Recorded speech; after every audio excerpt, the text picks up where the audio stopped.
Your ability to speak freely is directly correlated to your insignificance. When nobody listens to you, you can say what you want. If you get a platform and start talking, you will learn very quickly how you're not allowed to say what you want because people are listening. You're free to talk in an empty room. You're not free to talk to millions of people who are paying attention to you. So what we have now in the West is a society which is only linked and only bound by this false idea of freedom. So I'm now at a point where, and my attitude to money, I want to make something clear, is relatively unhealthy. I have no respect for money. There are people who are much smarter with money than me. I don't have any respect for money at all. I don't believe in saving money. And I think a lot of that is down to I'm not advocating people to be like this. It's my life philosophy and the fact that I don't live in any realm of fear at all. I can't imagine myself not being able to make more. I can't ever be poor. And if I wanted something now that took every penny of my net worth, then I would buy it. I'll give you an example. I have an 812 Superfast, a Ferrari. I love it very much. They've released very nice. Yep, they've released the 812 Superfast Competition. They've released the competition version. Instead of 400 grand, it's 1.6 million, which is a big difference for a bit of a body kit.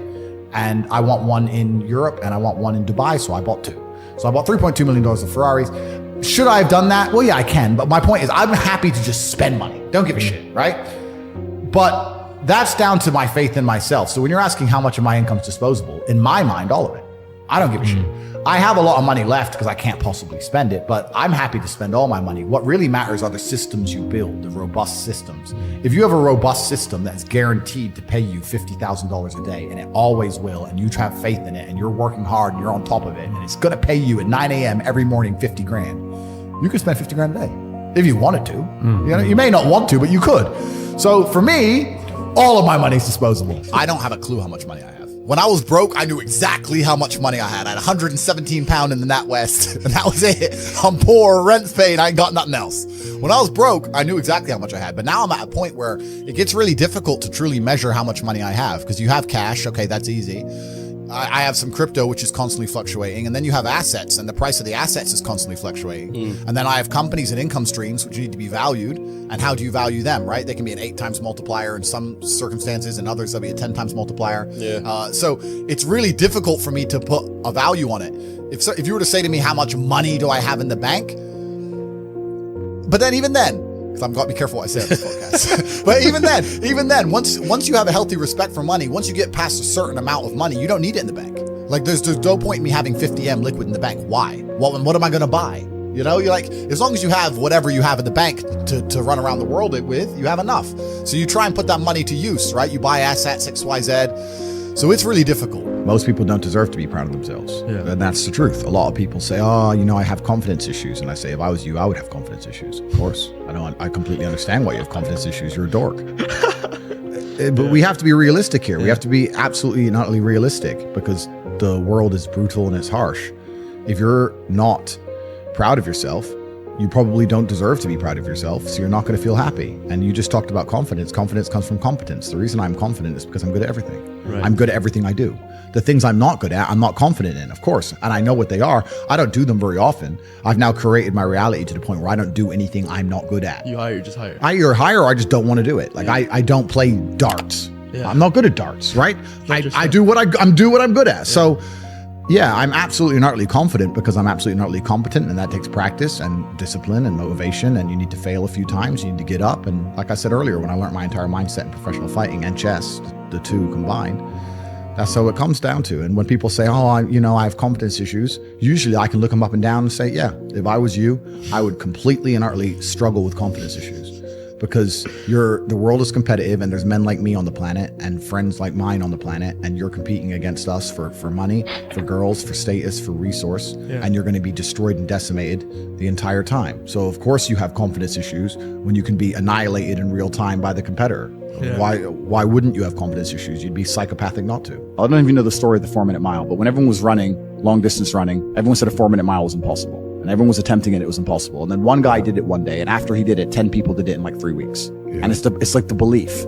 So I think a lot of people when they're canceled go, I'm done. Now, nobody else has my I will sit here and openly say my network and the things I do and the unique way I approach it and the war room and the organization I have and the money I have and the influence I have is unique. Most people don't have that. However, people will have the morale to go, I've been canceled, but you know what? I'm not quitting.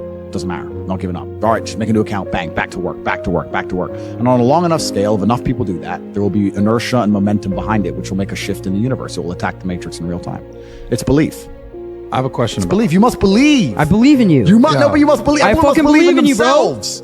That's the key. Net worth is subjective, like we just discussed. I think it's more about how much and I don't even think it's how much money you have in the bank because you can tear through any amount of money. It's how much money you're earning. Okay. I think a good life costs about $1 million a month. Wow. That's a big figure. $1 million a month is a good life. $500,000 a month is doable, and you can still live good. But if you want to really truly live like the best human experience, it costs about $1 million a month. And is that earned income or income with your assets increasing? That's income that you have coming into the bank that you can spend. Okay, that you're taxed on as well. So it's slightly less than that, but depending where you pay tax. When I started my business, I was told by my mentor, what you've got to have a good life is 100,000 a month. That was 36 years ago. Well, it's pretty similar now, maybe inflation and stuff, but I can give you, it depends on the way you're living, right? Because I told this story before on another podcast, but Dan Bilzerian messaged me and he said, look, let's hang out. I was like, all right, cool. And I was in Bucharest, he was in France. So by the time, I only wanted to go see him for a day. So by the time I got the jet, I wanted my security team to come. So I had to get the 4 security team and they came and obviously to pay their wage. And I put the cars on the truck to make sure they were waiting for me there in case we would decide to go for a spin. And then I landed with the security team and everyone needs hotels. It's 8 people in a 5-star hotel. And then you're on the ground. You have to rent these V classes, armored ones to look after you. And you go, you see Dan, you talk to him for an hour, you have dinner, and then everyone gets back on the jet. By the time I saw Dan in a 48-hour whirlwind, by the time we moved the cars, which I didn't drive, and security came, etc., you spent $400,000. You spend $400,000 to go see your friend. But it's very difficult for a government to even pretend to give a shit about the average person to me, because I understand how all this works. So the government comes along and decides to give out free money. The average person in the middle or at the bottom goes, wait, free money, government cares about the poor person. No, they don't. Let's keep it very simple. Let's say they gave every person in the UK £1,000. They're either going to save that money, or they're going to spend that money, or they're going to, let's say, invest that money. If they spend that money, which is what 90% of them would do, it goes to corporations, making the corporations filthy rich. The stock price of Amazon during COVID went to the moon because everyone's sitting at home bored, just buying stuff, right? So there's less corporations than there are people. So let's say you give everyone in the UK £1,000. A lot of that money goes to one guy, Jeff Bezos. The rich get richer, just like before. Let's say they invest it. Well, they're going to invest it in what? The stock market? Well, that increases the share price of companies. Who owns companies? Rich people. Let's say for somehow 200 of these people are best friends and they're never going to argue and they get together and they get £200,000 and they buy a house, for example. That's still going to raise the price of housing on that street.